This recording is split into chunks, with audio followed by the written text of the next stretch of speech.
Our next guest is featured right here in the magazine we were just talking about. I want to welcome Stuart Hack to the program. He's the president of the Garden Villa Association. Thank you so much for joining us. So let's continue our talking about Village Breeze. What was your article about? So, you know, I don't remember. Let me read it to you. Yeah, see what it said. It'll be a big secret for everybody. People can pick up the magazine and find out what you have to say. I cannot believe how many articles I have written, and it's every other month. And to come up with a new idea about what's really great about living in three-story buildings or about issues that we have in three-story buildings, it's always a challenge. And so far, I've met it. That's what I think. You know, probably one of the hardest things in news is like being a columnist and coming up with your you're writing something all the time, and what's my idea for this week? And so I can imagine you have a lot of sources and a lot of things you can talk about. But even then, it runs out of ideas, right? Yeah. So tell me about the Garden Villa Association in general, for folks who don't know about this association, because it doesn't get Third and United. Those are the big ones that we talk about a lot. But the Garden it's kind of a unique setup. It's a club. Mm-hmm. So it's a club that has no power whatsoever, except that we have about 2,000 members. And our 2,000 members automatically become members because they live in a three-story building. Okay. And historically, it began because Third Mutual, it's not the current people, way back when, Third Mutual was not responding to the needs of people who live in the three-story buildings.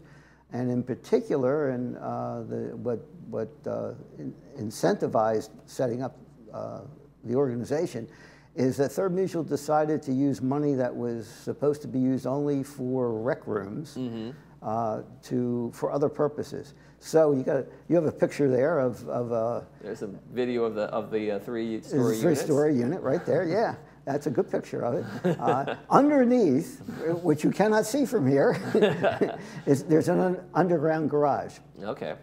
Parking spaces for people living in the building. Also, there is a recreation room, a rec room, which has a pool table and card tables and a full kitchen and bathrooms. And we pay right now an extra $6.75 a month for each person who lives in a three-story, unit in a three-story building, to maintain those rooms. That money was absconded way back when, not the current board. Yeah, not the current board. And that's what started. That's what started the whole Garden Villa.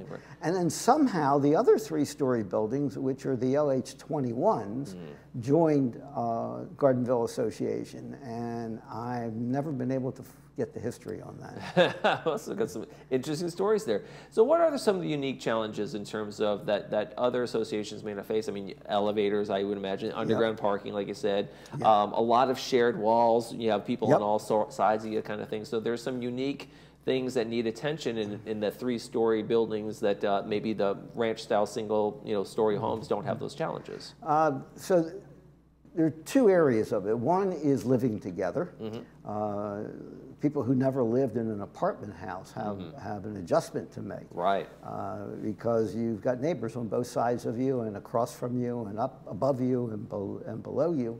And it takes a reorientation for people to learn to live with inevitable noise, inevitable odors, different people living together. Right, and that's a challenge. Yeah.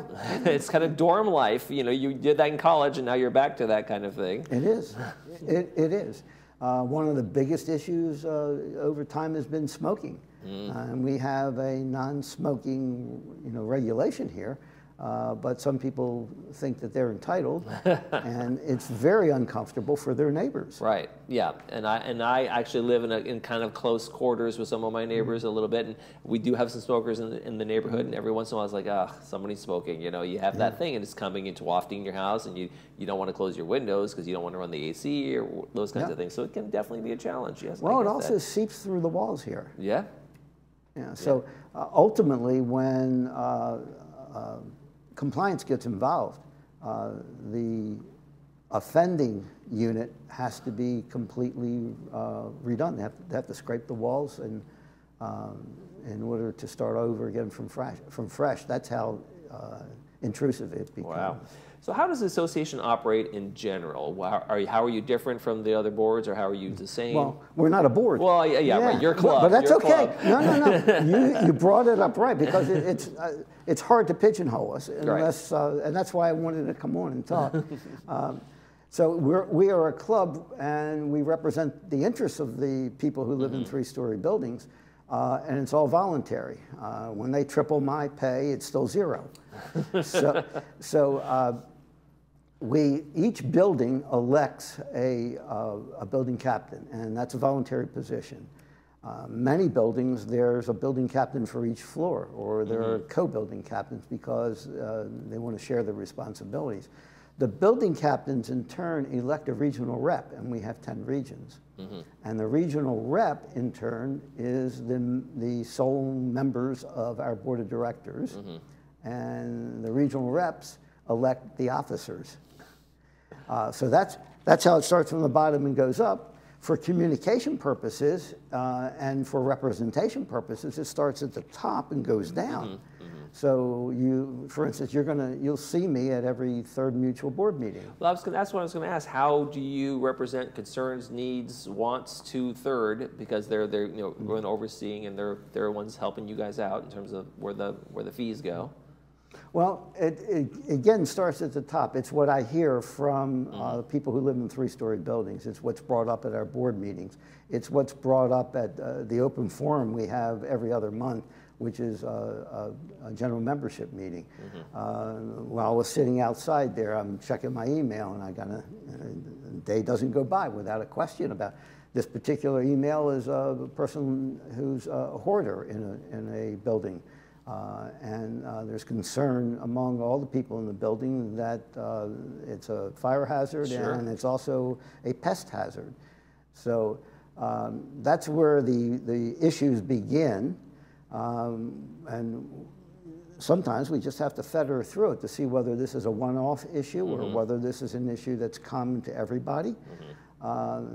We have to be careful not to get into political issues. So that we properly represent our members, but don't create problems with the board. Right. Probably the most valuable thing we have is our relationship with our board, where we look to bring value to them. We never bring a problem without a potential solution and a willingness to help carry out that solution. Our ability to communicate quickly with all of our building captains and through them to the people who live in the buildings is an asset that's valuable to Third Mutual when they need to get things done. When we had when we had to get masks out to everybody. Oh yeah, sure. Yeah. So we were asked by Third Mutual, could you distribute masks to everybody in these buildings? Well, you're talking about 81 buildings. Yeah. 2,000 people. So it sounds like a good working relationship, so there's definitely some advantages to that kind of organization. Yeah. Stuart, I want to thank you very much for coming, President of the Gardenville Association, clarifying that what you guys do, the club, and what you guys do over there at the club. Thanks for coming in. I appreciate it. Thank you.